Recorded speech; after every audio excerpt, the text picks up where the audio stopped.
சூலூரில் காவலரை அரிவாளால் வெட்டிவிட்டு அவரது மனைவியிடம் நகை பறித்த சம்பவம் பெரும் பரபரப்பை ஏற்படுத்தி இருக்கிறது. கூடுதல் விவரங்களை எமது செய்தியாளர் நவமணிகண்டன் வழங்க கேட்கலாம். வணக்கம் நவமணிகண்டன், என்ன நடந்தது? முழு விவரங்களை பதிவு பண்ணுங்க. ஆர்ஜிபுதூர் பகுதியைச் சேர்ந்த பார்த்திபன் மாவட்ட கியூ பிரான்ச் பிரிவில் ஓட்டுநராக பணியாற்றி வருகிறார். இவரது மனைவி ரேவதி பள்ளி ஆசிரியர் ஆவார். இந்த இருவரும் சின்னியம்பாளையம் ஆர்ஜிபுதூரில் வசித்து வருகின்றனர். வழக்கம் போல் நேற்றிரவு வேலை முடித்துவிட்டு வீடு திரும்பிய பார்த்திபன் தனது மனைவி ரேவதியின் விருப்பப்படி கோவை கொச்சின் பைபாஸ் சாலையில் உள்ள ஒரு பிரபல ஹோட்டலுக்கு இரவு உணவு சாப்பிட சென்றுள்ளனர்.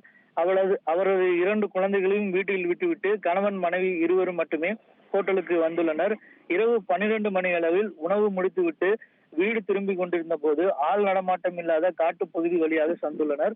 அப்போது அங்கிருந்த 3 மர்ம நபர்கள் அரிவாளை காட்டி பார்த்திபனை மிரட்டியுள்ளனர்.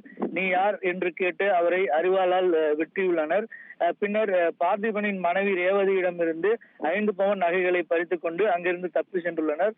படுகாயமடைந்த பார்த்திபன் உடனடியாக அவசர உதவியினருக்கு தகவல் தெரிவித்ததுடன் பைபாஸ் ரோட்டிற்கு வந்து வழியாக வந்த வாகனங்கள் மூலம் கோவை அரசு மருத்துவமனைக்கு சென்று அனுமதிக்கப்பட்டுள்ளார். சம்பவம் குறித்து தகவல் அறிந்து வந்த சூலூர் போலீசார் சம்பவ இடத்திற்கு விரைந்து வந்து விசாரணை மேற்கொண்டனர். மேலும் அப்பகுதியில் சந்தேகப்படமாக இருக்கக்கூடிய நபர்களிடம் விசாரணை நடத்தி வருகின்றனர். இந்த சம்பவம் அப்பகுதியில் பெரும் பதட்டத்தை ஏற்படுத்தி இருக்கிறது. விவரங்களுக்கு நன்றி நவமணிகண்டன்.